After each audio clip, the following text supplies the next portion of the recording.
Have you ever looked into a mirror for too long? I mean, really looked until it felt like your reflection was more alive than it should be? That's where my story begins. I'm not here to scare you, or maybe I am. But let me warn you, once you've heard this, you'll never look at a mirror the same way again. Still want to know? Keep reading.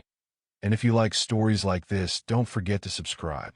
It all started when I moved into an old apartment. It was the kind of place that smelled like dust and forgotten memories. The floors creaked with every step, and the walls seemed to sigh when the wind blew. But the rent was cheap, and I needed a place to stay. One thing about the apartment stood out immediately: the mirror. It hung in the hallway, tall and ornate, with a frame that looked like it had been carved centuries ago. It was beautiful, but it gave me chills. The landlord told me it came with the apartment and couldn't be removed. Too heavy, he said, brushing off my concerns. Besides, it's an antique, worth a fortune. The first few nights, I avoided the mirror. Something about it felt off. Have you ever had the feeling that you're being watched? That's what it felt like whenever I passed by it. I told myself it was just my imagination. After all, it was just a mirror, or so I thought. One night, I was up late scrolling through my phone. The apartment was silent except for the faint ticking of a clock in the kitchen. I got up to grab a glass of water, and as I passed the mirror, I froze. My reflection didn't move. At first, I thought I was just tired. Maybe my brain was playing tricks on me. But no, I stared at the mirror, and my reflection stared back perfectly still. My heart raced.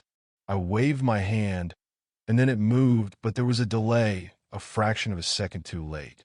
"Hello," I whispered, feeling ridiculous. To my horror, the reflection's mouth moved, but no sound came out. It was like it was mocking me, silently repeating my words. I stumbled back, nearly dropping the glass. I didn't sleep that night. The next morning, I convinced myself it was a dream.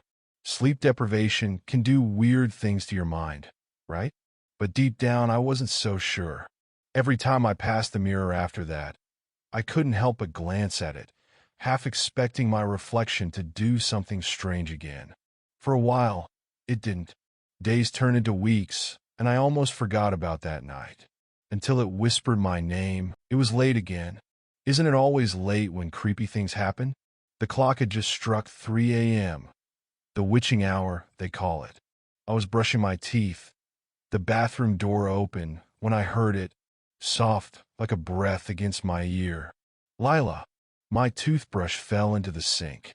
I spun around, heart pounding. The hallway was empty, but the mirror was there waiting. Its surface seemed darker somehow, like it was holding shadows inside. "Who's there?" I whispered, my voice trembling. No answer, just silence so thick it pressed against my ears. Then, as I took a step closer, I heard it again. "Lila." The voice came from the mirror, from my reflection. It was my voice, but twisted, like it was being spoken through a broken radio. I wanted to run, to get out of that apartment and never look back. But something kept me rooted to the spot. Curiosity? Fear? I don't know. What would you have done? The reflection moved, its hand reaching out toward me, but I hadn't moved. My real hand stayed at my side, trembling. "Help me," it said, its eyes wide with terror. "Please."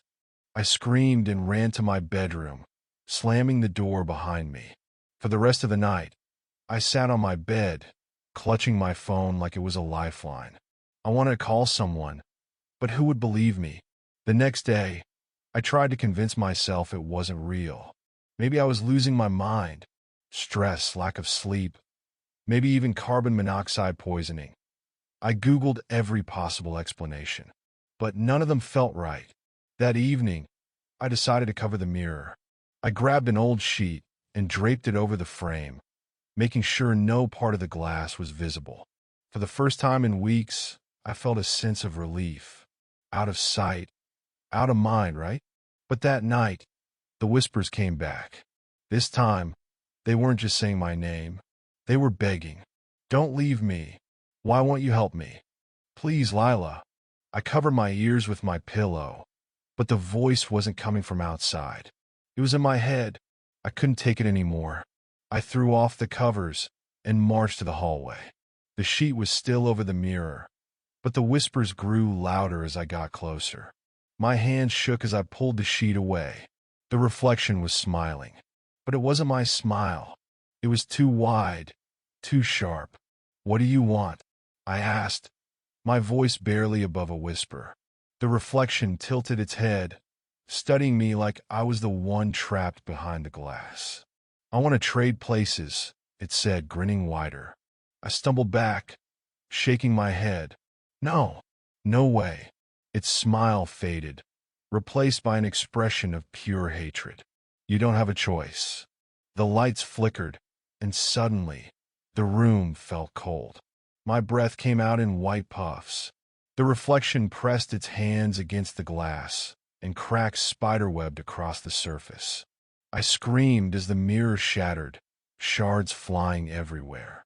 But when I opened my eyes, the mirror was whole again, and the reflection was gone.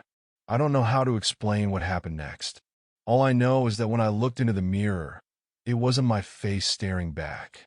It was someone else, someone who looked like me but wasn't. And now every time I pass a mirror, I wonder, is it watching me? Or am I watching it? Do you still want to look into mirrors at night? Maybe you shouldn't. And if you ever hear your name whispered, don't answer. If you like this story and want to hear more, make sure to subscribe. Who knows? The next story might be about you.